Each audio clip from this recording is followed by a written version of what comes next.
Hey everyone, Spaceboy here.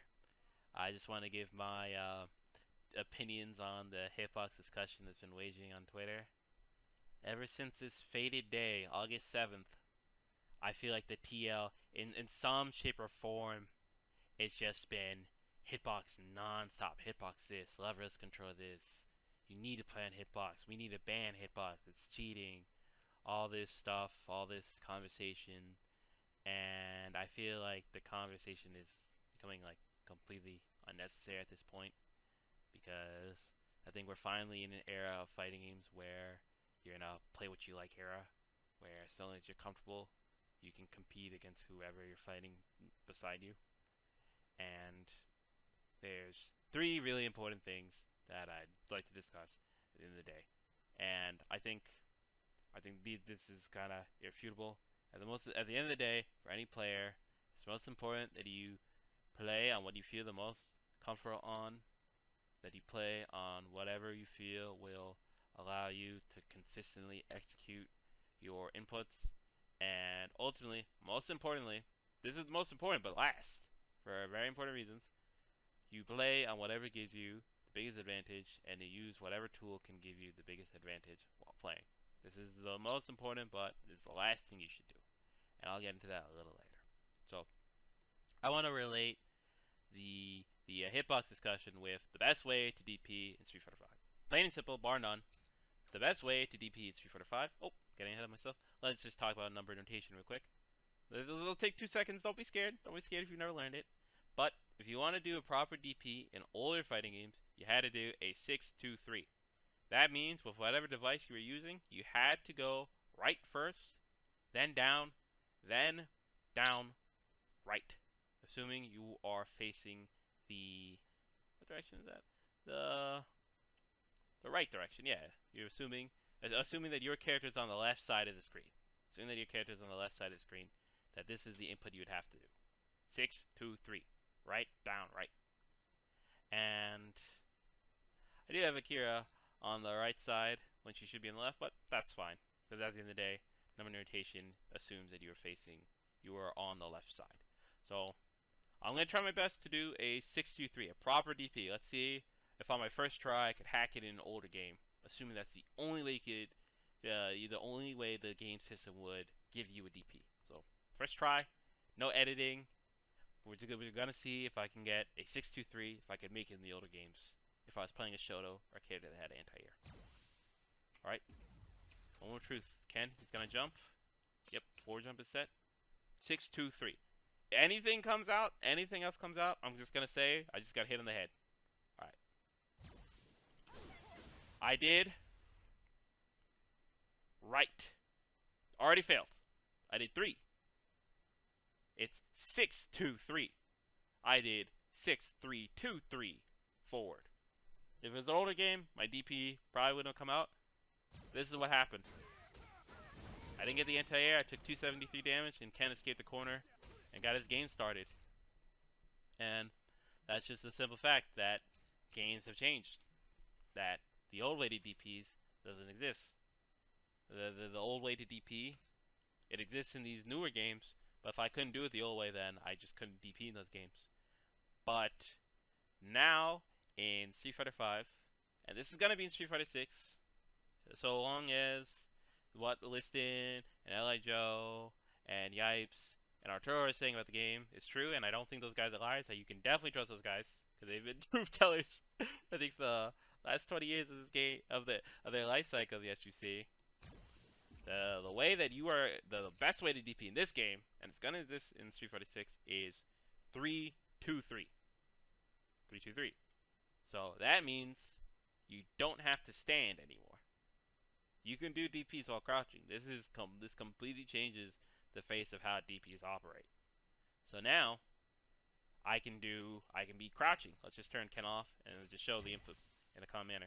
So if you see my inputs, you'll see if I'm doing it properly. Akira is crouching the whole time, but DP comes out every time. And this completely changes how DPs operate. Plain and simple. Because now, the time it takes for Ken's jump fierce to interact with Akira, it's tough to see because this is literal frames. but it takes a little longer for Ken's jump fears to interact with Akira because she's crouching. This is very important because sometimes when Akira cancels out into super, that can whiff if she does it too high. Now because she's crouching, let's see if I can even get it. She can do it way lower. I can do it way low enough on while standing, of course, but it's tougher. It's a little tougher to time it that way. But my hitbox is interacting. But my hurtbox is interacting with him sooner.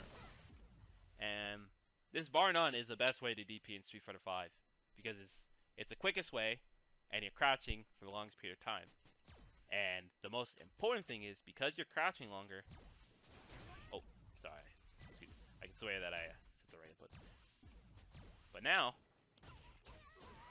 because you're crouching, that means, see, there I try to attempt to do, this will actually happen to me in tournament settings. I'll try to do HCB DP. So that is 4, 1, 2, 3, 6 DP, where I walk forward and then I try to DP them. Sometimes I'll do it at an angle where it's too late, and sometimes crouch jab will come out. Yep, even there it happened. If you look closely, you can see that Akira's light kick Rekka started up, and that's because I technically did a QCB. The game detected QCB there. The correct way to do it would be the old traditional way, which would be, because it's oh, see, it's even listed. I don't have to guess. It would be reverse dragon punch, 4, 2, 1, which would be back, down, down, left. So let's see if I can do it. One more challenge for me. Let's do it in the old way one more time. Ironically, that one I did get. Ironically, I did back, down, down, back, a second down, back. Probably would have been accepted in an old game. And then forward at the end. But I did press kick in sequence with this last down, back. So that probably would have came out. But now, with 3, 2, 3 DPs, look how low. Okay, sometimes I still do it too early. Look, so even then I still make mistakes. Yeah, even there I still make mistakes. Is this even hitting? Yeah, that's hitting. She's doing it. I honestly thought it wasn't hitting. But now if I do it properly, I have so much time to crosscut him, and I'll just detect it properly. If I do it correctly, there's just so much time. And it helps a lot because Akira's a short character. Sometimes I screw it up because ultimately that's just not how I'm comfortable doing DPs. I've been practicing DPs like this. That's how I'm comfortable doing DPs. And it's just simple. I'm comfortable doing it that way because I practice it that way. In the same way that I'm comfortable playing on my lovely Spada fight stick instead of this degenerate evil controller where this hidden legion of players this hidden legion of players is beating players excuse me that they never beat before. See, I'm literally sick touching this evil controller. And what I'm really trying to say is at a certain point you're going as a player in your professional career, and I believe I have the credentials to say professional in the sense that I've won regionals in my area. I've done decently at some majors. I've done pretty good in online tournaments and offline alike. And I've been competing in tournaments since 2017. So 5 years now. Just 5 years of experience. That's definitely a drop in the bucket compared to other players, but you have to manage those 3 things when choosing controller. What is the most comfortable to you? What you can most consistently execute on? And at the end of the day, what will give you the most advantage? And I'm saying that this is the least important, giving you the most advantage, because if you look at player bases and the opinions of players and the things that they say, the player archetype, bar none, I genuinely always feel like these are the weakest players that don't place well, that don't really do well in the game that they play. It's always those players who brag about picking top tier, unironically. Like, you can joke around and do it, and those guys are fine. Those guys know who they are when they joke around about playing at top tier, and they play well and they do well. But you always see some guy who will brag about picking X or Y top tier character and never do anything for that entire game's life cycle. Ever. I mean, ever. Where it's like, yeah, they're playing whatever top tier, whatever game. They're playing Minazuki. They're playing Leroy. They're playing Luke. They're playing Vanilla Seth in Street Fighter 4. That person will always brag about how strong their character is, and they will never place. They'll never beat certain players. Maybe they'll get 16th at a big event, but then, like dust in the wind. When that character gets nerfed, when that option is gone, that player just doesn't exist anymore, and they don't even like get to brag about getting 5th at whatever big tournament happened anymore. And it happens every game. It happens with Elfeld and Exard. It happened with all those characters where those players who bragged, who weren't consistent, who weren't playing good, they just dust to the wind. They're gone when that character gets nerfed. And what bothers me the most about that top 8 is who do you think these people are? Like, who do you think you're talking about? This is Daigo the Beast Umehara. This person, this man, this beast, this legend, he could play fighting games with a bobby pin and still beat certain players, and he would never lose to those players. If he could find a way to hook up a bobby pin to detect his inputs to the game's controller, to the game system, he would still beat those players. Because he's been beating those players for the last 30 years, since he was 18. See, Daigo's 44 now, so that would be... Let's do the quick math. Daigo's 44. 44 minus 18. I don't want to disrespect Daigo. 26 years. Dang, I should have done my research on the GOAT. 41. Alright. I'm not going to split hairs here on Daigo's age. He's the beast. He's the GOAT. He will always be the GOAT. And it doesn't matter what he plays on, because he puts in the time, the work, and the effort. And you know who this man is. That's Tokido. He used to be called Murderface, but now he's very gentle now. I don't see that Murderface anymore. But all the same, Murderface or not, he's still bodying people. He's still one of the best players in the world because he puts in the time, he puts in the effort, and he works so damn hard versus the majority of players who play games or even compete. He's one of the hardest working people in the community.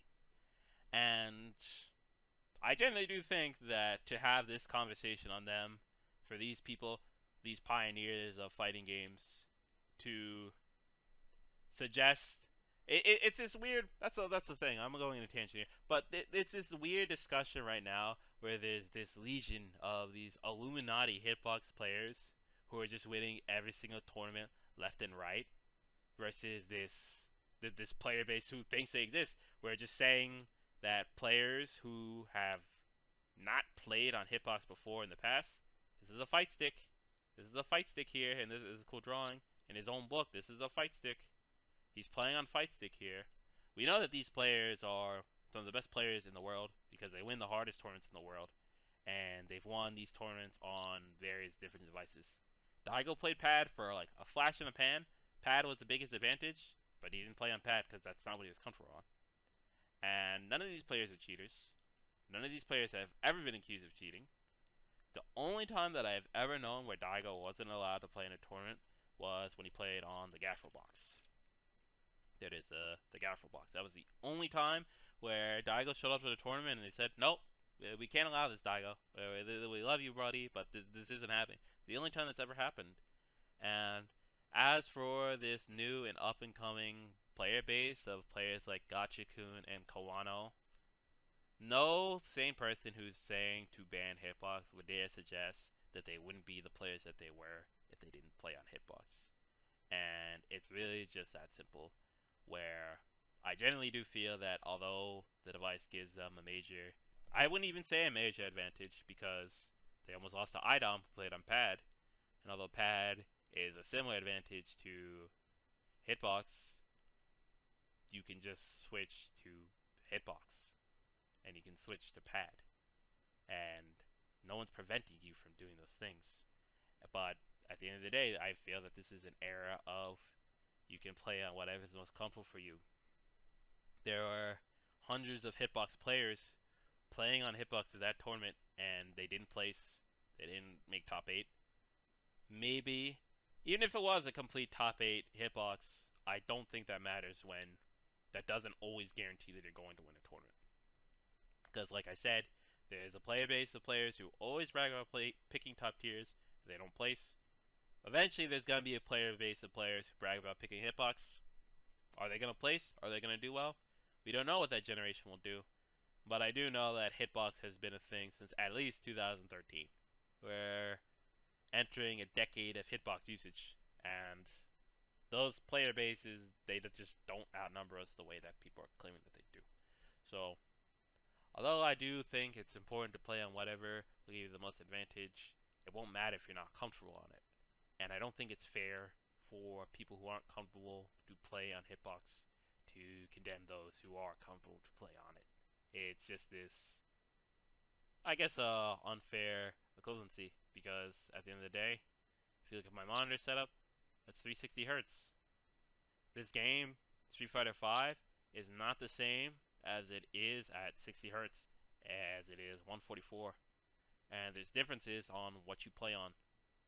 It is the job of any player to play on what is the most comfortable to them, what is the most consistent for them, and also what they feel will give them the biggest advantage. And what I'm really trying to say is, I just don't feel that based on the players who play on hitbox, that it would matter if they did or didn't play at hitbox, so long as they're comfortable with whatever device they use. I think, of course, this is an exaggeration.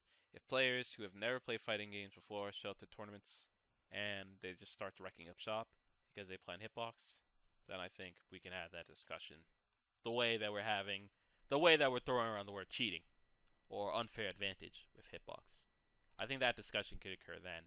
But the simple fact is, it doesn't happen where a mediocre player picks up a hitbox and then they become an excellent player in the same way that a mediocre player doesn't pick up a character like Poison and become an excellent player.